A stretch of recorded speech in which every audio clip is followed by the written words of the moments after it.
On today's Minute of the Apes, does anybody else hear that buzz?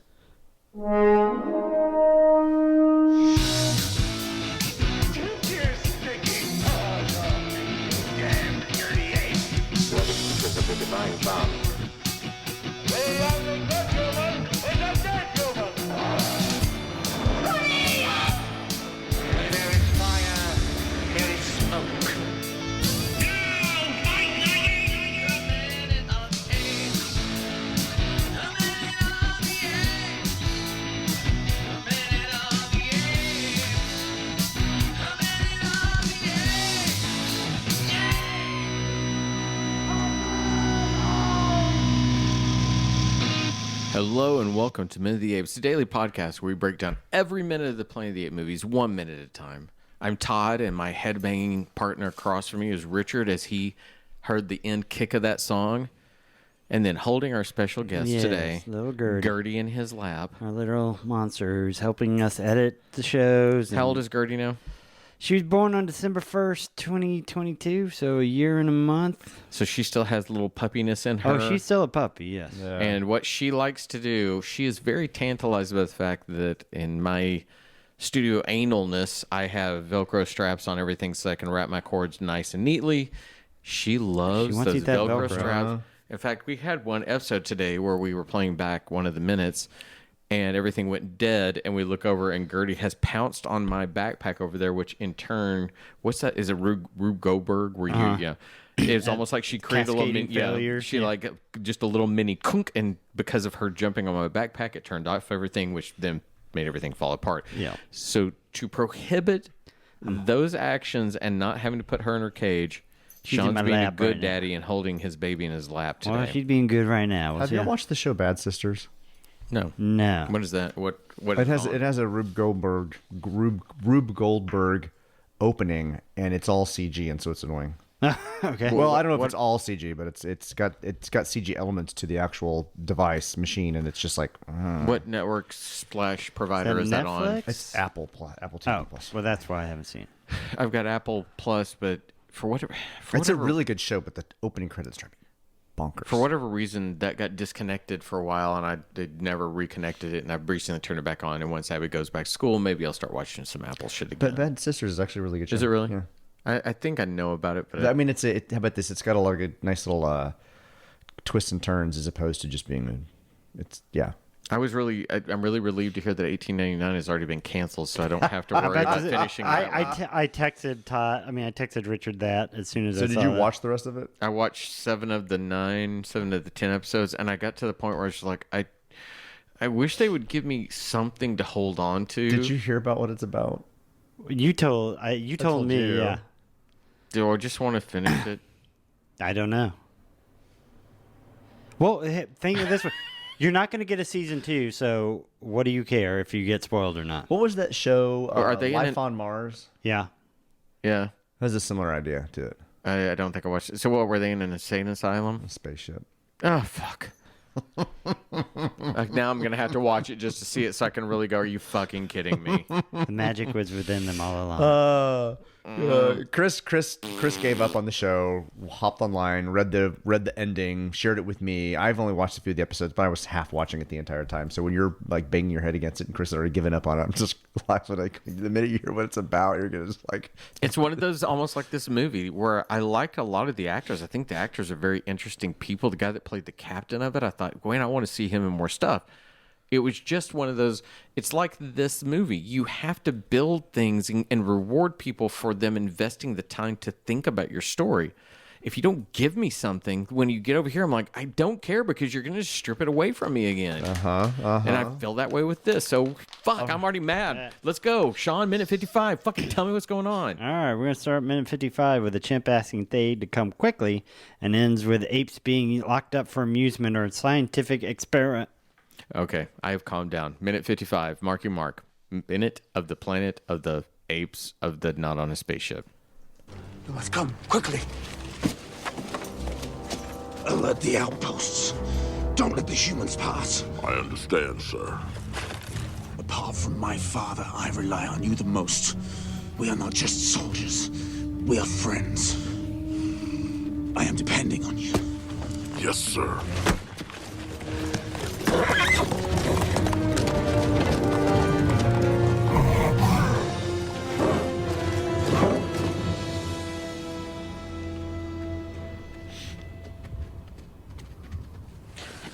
So many questions I want to ask. Me too. These zoos you speak of, what are they? This word is not familiar. Zoo's where you find our last few apes. What happened to them? Gone. After we'd cut down their forest, the ones that survived lock up in cages for amusement, or they use for scientific experiments. As of minute 55, we have an O'Brien's worth of apes and humans, plus 2 displaced pods worth of humans and apes, while humans, Ape City, minus those 2 poor gorillas, and humans still on the loose. All right, so we get Thade and his entire army kind of cross-cutting. We look down at the chimp who's come in to tell him he must go see his father. We get this strange back and forth, which we'll get into in a minute with the dialogue there between "You're not just my friend." No, you are my friend. You are my friend. Then we get the gorillas marching to the camera. We're then get a cross cut to more marching of the humans marching through at least a barren, deserty type area. So that's an area that's at least interesting Something visually. new. They walk through the canyon, and we get back into the triangulating source of wherever they're walking to on Leo's device. And they walk, and they twist, and they turn, and they walk, and they twist, and they turn. And that is visually what we get. So, alert the outpost. Don't let the humans pass. Wait. We're dropping something here. What? Hurry, you must come quickly. Sure, hang on a second. I have this conversation. Yeah, Let me have that's this true. moment. He specifically says, Come quickly. Come now. quickly. Your father wants you. and then we just drop it. Like we drop it for the whole minute. Whatever important thing that this man had to tell Thade to come quickly about his dad is completely gone.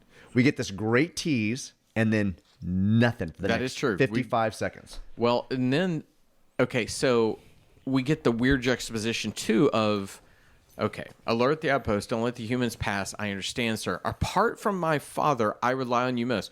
What?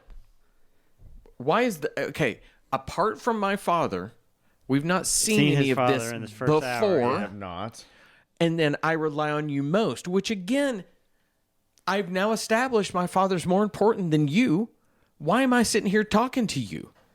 If I've been told I must go to him and nobody's more important than my father, that lends more to your. It's like, what the fuck? Well, okay, so here's the phrase that really kind of bothers me. The sentence that bothers me. We are not just soldiers. We are friends. I would like that. We're not just soldiers. We're brothers. But Brothers would have been better. Brothers would have been much better. Yeah. Actually, I like that. I like that turn. It sounds like he's about to ask for something, and then he doesn't. We're not just soldiers. We're We're not just soldiers. we're not just shoulders. We're brothers. We're friends. Whatever. I'm depending upon you. What? There needs to be something secretive happening in this moment if he's going to ask something so intimate of somebody else. True. Particularly if he's going outside of his rank. It'd be different if you say, though I outrank you, you're the one I depend upon most, or something. I don't know, something a little bit more, because we don't really get an ask.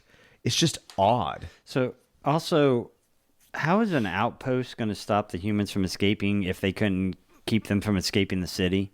What is the outpost going to do that they can't do? I mean, it doesn't matter. Why does Thade care about alerting an outpost? He said the minute earlier he's going to take care of himself. He's going to kill them all anyways. Does he think that you alert the outpost because you think that the humans are going to revolt and come back so that they can be on guard to let us know if they're coming in an attack? Is that what that's supposed to mean?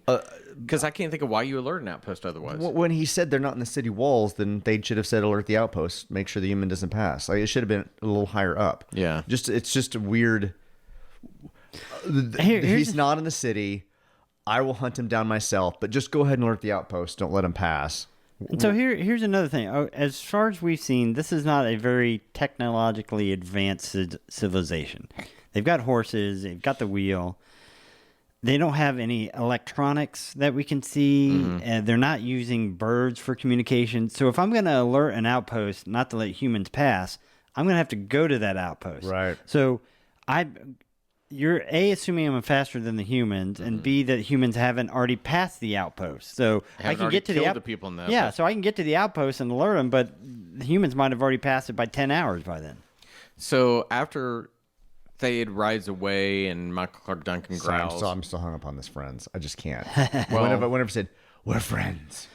I'm depending upon you. Like, That was a good Thade. but I mean, just it was just really awkward. It's weird. I did want him to go then. Well, if we're friends, can I get a horse too? Hey, buddy. We're besties. You can close that gap of that we aren't just soldiers together. We're something more. We went through something. We went Yeah. through the If he just- crucible. In all the wars that we fought, If he didn't even he could just say my brother. Yeah. My brother. You know, say that. It's a simple phrase that draws us together, and it's just this feels like they have to put big statements in when it's not needed. It just feels like the whole, really, for all of the dialogue we've had, the choice of the use word friend is just really weird. It is. I'm sorry. So going back to when Okay, we can. Sorry. Yeah. I just had, tell I me can't his let name that go. again, Michael Clark Duncan's Atar. well, it's because they've not said it in the movie. That's And- why you don't know it. No, it's because I don't care. Well, there's that too. Yeah. I had the action figure, but so I know that. Did you have the action figure? Yeah. That's cool, actually. I love the production design of this movie. I think the look of it's beautiful. I think the costumes are very interesting. So I was a huge fan of the Mego figures that had the Right. cloth. We talked about the Megos before. So this is right around the time where they were kind of experimenting and coming back and doing cloth clothes on figures. And so they did a line of like the 12-inch size of these figures, and I actually had Atar. Oh, really? And he had a cloth body and all that kind of stuff. Well, that's interesting. Yeah. Sorry, never mind. So it goes to the shot, and that's right around 25 seconds is what I'm going to reference if you guys want to look at it. There's a lot of interesting ideas in this shot. We've got kind of chimpanzees in their weird, oddly curved teardrop helmets up on a ledge. We've got behind them, we've got the people in robes that look like the religious figures off to the side. Then we've got Atar holding up the and they turn and march. The weird thing that I find weird about the shot, and again, I'm not on, Tim Burton's obviously making major motion pictures. He's got Wednesday that's a hit on Netflix, so the man knows what he's doing. If there's ever been a moment that screened for a low angle shot, it is right here, so they would be this ominous force coming. They are diminished because I can't even see their numbers. I can't see anything about them. They don't look imposing. It's just this sort of, we're losing all this production value here by this weird kind of over the head shot. I was actually going to comment. That's when you specifically pointed out what was going on. Right. I was like, that it's so dark in the city with the mist that I'm just losing. Yeah. All of the effect of the costumes, the effect of the how many people are there that are part of the city. It's just kind of lost the fact that it's so dark, and you're right, the shot just doesn't benefit. It doesn't say anything. It doesn't teach me anything. It doesn't give me an emotion. No. Especially because he does this gesture that's kind of he growls and throws his arm up over like this as he turns to the camera to lead his forces. If he had done that, and when he turned, they began to march and then cut underneath it, so they're kind of walking over the camera, that would have given that sense of this is an army you don't want to fuck with. Yeah. But as it is right now, they're just more apes kind of moving around. Walking around the city. Yeah. And I love those chimpanzees up on the ledge. I don't know why they're there. Yeah, that's very strange. Yeah. They're all in a very simian-like pose. I love the Hunched look over a of it. little. Love it. So then we go to the desert. Okay, so the I said this is largely following the script. Yes. We actually, in the script at this point, we're supposed to follow Thade to his father. Okay. Oh, really? As opposed to this very hard desert cut. I mean, it's hard. I needed the Star Wars wipe. I literally needed that. I needed this, and then I needed C-3PO and R2-D2 walking in the sand dunes. That's okay. That's what I needed. It just cuts. It goes from this dark, misty city, like, oh, it's bright. Oh, it's not. It's fine outside. Well, it not only does it cut, but it does one of the cardinal sins unless you're intentionally doing a match edit to show something like this. It goes from walking positive to the camera to walking left, right at the camera. yeah. And it's like, because your first thought is, oh, are the apes It's supposed now to be out? them out there marching. Yeah, you need to do something to separate them, and that's. Right. I think even if you did that low angle shot of them walking past it, and then we went up to the chimps on the ledges with the religious people, that would give us enough break. Cut to the desert, and you're right, that wipe. that kind of thing would have done something. But as it is right now, for a good 7 seconds, I was like, they're already out there. yeah, Okay. who am I following, and how did they get out of the weird, dark, misty city so quickly? Well, I was wondering if that's supposed to be the forest that in the background that you see on the top of the hill where he crashed or not, or if this is supposed to be a different place. Because they were there at night. Now it's day. So are we down to 24 hours left?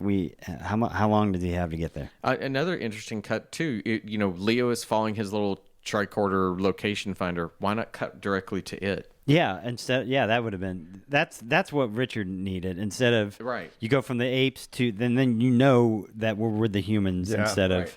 You can do those juxtaposition of images that have nothing to do with each other, and they give you that sense of space within the world. There's nothing here. It is literally like bang, and here we are. Cool location.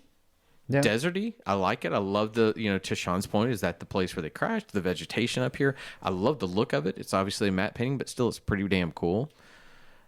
Then we get a shit ton of walk and talk as Ari.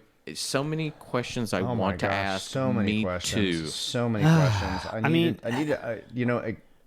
So they have a common language, but zoo is a word she's never heard of before. Okay, but Limbo had heard of play dead. Yeah. Well, okay. Cuff them. Okay, all that stuff. To the idea of zoo being a new term, and that's. Before that, who actually goes? There's so many questions. Who says so many questions I want to ask? I don't talk like that. Yeah, you just ask the questions. Go right to her going, I don't understand what a zoo is. At least that point, it's just a fucking conversational point.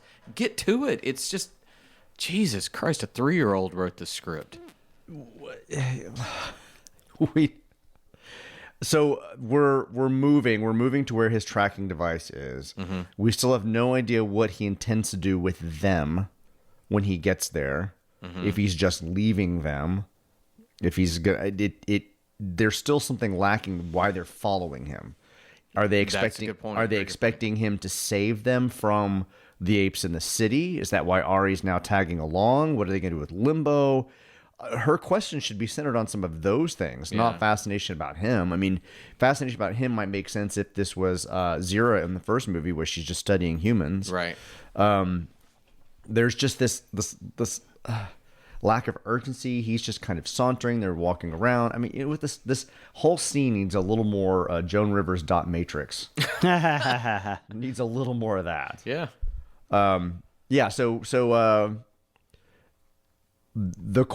She has questions, and you're right. This opens up even more questions, right? What happened to the rest of them? Gone after we cut down this forest. That's the ones that survived were locked in cages for amusement or used in scientific experiments. Oh, what happened to Earth? What are you now describing to me? What we danced with, and also we danced with slavery. We danced with gun control, and now we're just kind of throwing in there that maybe we've got environmental climate change, something like that. And there are so few of them that we're going to use them for testing. That's a good point too. For testing spaceships? No, I mean if they're that rare, why are you putting them in outer space at all? I've mentioned this as we did this movie before. The first film had so many causes that it touched upon, but it touched upon them well. There were times where we felt like, okay, could you just stick to one? But at least they made sense why they came in. This one, I don't know what this movie's about. I don't know what it's trying to say. I get, okay, conservation of, we cut down their forest, we have to do it. But to Sean's point, why are we using the thing that we're trying to protect to go out and explore the galaxy for us? So we're going to kill off the simians as they go into nebula so that we can find a new habitable planet. Thank you. Habitable. Thank you, Dad. There's so many things that don't make a shit ton of sense. This is out of nowhere. This is absolutely out of nowhere. This might have made more sense if that's the reason they were in space. But they're not in space. They're in space because of some weird blackouts that's affecting planet Earth. Yeah. Yes. Maybe it's because you've cut down your fucking forests. I don't know. Like, there's just some I feel like a 7th grader wrote this. Oh. Yeah. We're just going to throw everything. Hey, throw it in a hat. What do we need in this scene? Let's pull it out right now. Oh, hey, you know what? We cut down the forests. Okay, but you just made a point that I swear to you, both of you, I had not even thought of in 10 weeks. They're having blackouts on Earth. Oh, wait, hang on. We got that weird thing that was coming in on the space thingy, and they saw the guy talking. Saw the future and all that, or the past. Where did that mystery go? I had not even thought about that. Well, we still haven't found Pericles. There's some from Pericles. We know that he thinks that he's got 36 hours to get someplace. His 36 hours might make sense if he could explain the time differential of the blackouts. True. Every 36 hours is a blackout.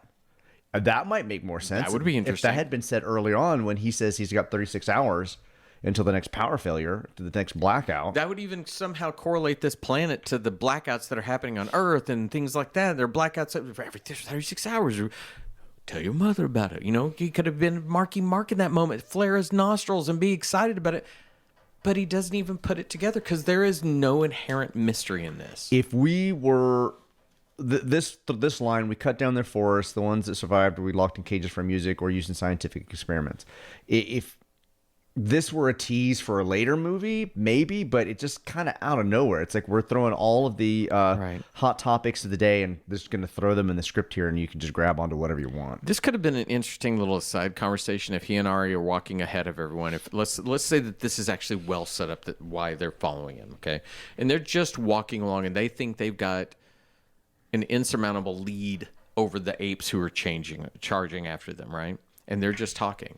And if she just says, explain to me, why would you put your apes in a cage? Things like that. You can have the conversation, but to this point, it just feels like instead of it being an organic conversation that's occurring between two characters trying to understand the commonalities of their world, it seems like a ham-fisted way, and I'm using that term a lot, of saying... Are you hungry? Yeah, maybe I am. Ham bone.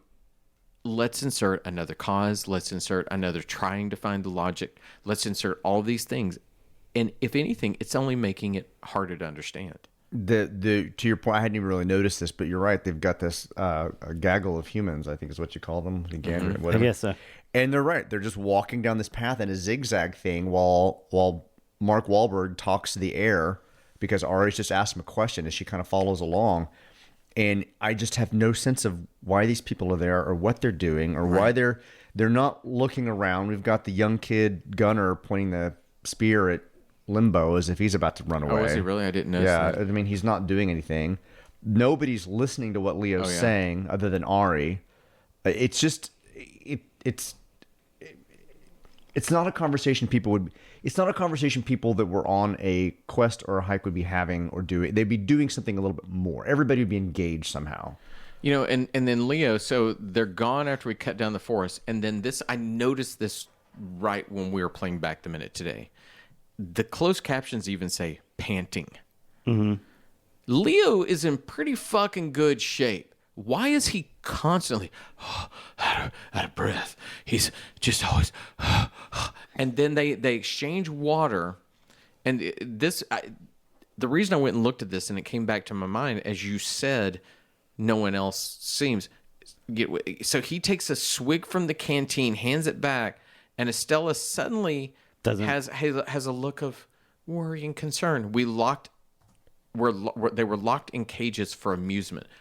That's the only reaction we get from this. And suddenly she's trying to understand that the apes on his planet are the ones locked in cages. Is she putting this together? Is she the brilliant one that understands? I don't understand even that reaction and why she looks the way she does. And it honestly feels like the water bottle is just being the water handing her thermos. What do you call those? Canteen? No. Canteen. Yeah. That it's just the prop to give them all something to do while they walk and talk. Agreed. It was just weird. And she shirks it off because it's just been, an ape just had a swig of it. And Leo just again, he's just such a dick. They just hand him the thing. He takes a sip of it, hands it right back because I'm king of whatever is going on right now. Man, also... I know that you're in a canyon and you don't have much choice, but what was the former riverbed there that you're just following it winding. You are literally allowing every ape in the world to catch up with you because you are walking the least straight line to ever exist in the history of all humanity, all ape kind, whatever. It's like, oh my God, snake. Well, there's no sense of urgency. He's got 36 hours to get somewhere. They're potentially being chased by somebody, unless Limbo would have to offer that he'd come alone. That would be the only thing that made me feel like that I'm not being hunted. right? Right. If Limbo had said something along the lines of, no, I came alone. Except for the 2 guys I just let leave. Okay, and what happened to the 2 fucking gorillas that jumped out and were the boy band behind them? What happened to them? Yeah, I mean, I don't know. they could have gone back to Thade. I mean, they could have gone back to Michael Clark Duncan. But yeah. you've got to release them. He's got to say, go. Tell them not to follow us. I Yeah. got the gun on you, whatever it may be. Yeah. You tell them about this. If they'd done that, maybe they go and they think he's got weapons and whatnot. Oh. I don't know. I don't know. Did y'all ever see When Harry Met Sally? Yes, It's been a long minute, time yeah. ago. I watched. That's probably one of the first date movies that Shelley and I went on, and because it has the New Year's Eve theme at the end of it, almost every New Year's the girls watch it at some point, and so they're watching it. And Harry has the moment when he calls Sally, and she's like, "What's wrong?" He's like, "I think I'm coming down with something. Are you going to be okay?" "Yes." "What are you going to do?" "I'm just going to lie here and moan." That's how I feel when I watch this movie. I'm just going to lie here and moan. Aw. Well, we're getting closer to the end. We're almost halfway done. We've made this week. We've survived Yes, the week. we've done 5 That's more. pretty good. With that, everyone, have a great day. Bye. Bye, everybody.